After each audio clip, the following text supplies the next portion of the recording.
মাহমুদুল হাসান জয়ের উইকেট পাওয়ার পরে বেশ উগ্র এক উদযাপন করলেন ওয়েস্ট ইন্ডিজের খেলোয়াড়রা।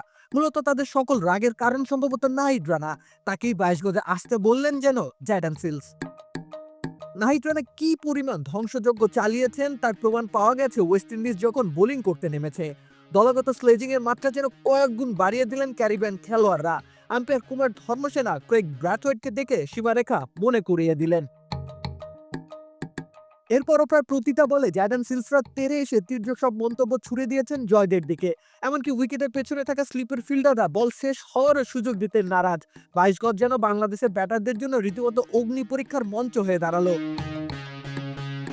গোটা একটা দলকে তাতিয়ে তুলেছেন মাত্র 22 বছরের এক ছোকরা।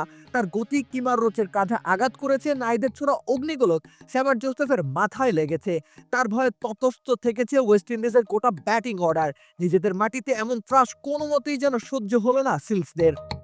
লেবুর সুঘ্রাণ আরো বেশি, ত্বকের যত্ন আরো বেশি, চলে আরো বেশি। আপনার পকেটে কি বিদেশি না বাংলাদেশি? তাই তো শুরু থেকেই নিজেদের সামর্থ্য প্রমাণ রাখতে চাইলেন ক্যারিবিয়ান পেসাররা, সাথে ক্রমাগত চালিয়ে গেছেন কথার বান। নাহিদের প্রতি ক্যারিবিয়ান খেলোয়াড়দের ক্ষোভটা টের পাওয়া গেল জয় আউট হওয়ার পর। উইকেট পেয়ে সিলস দৌড়ে গেলেন ড্রেসিং রুমের দিকে। বেশ রাগান্বিত ভঙ্গিমায় তিনি যেন বলতে চাইলেন, পেরিয়ে এসো নাহিদ। তার চোখে মুখের ওই ক্ষোভ খানিকক্ষণ আগেও যে ছিল ভয়, ঠিক কতটুকু ভয় ধরালে তা আগ্রাসনে পরিণত হয়। রাকিব হোসেন রুমান, খেলা ৭১।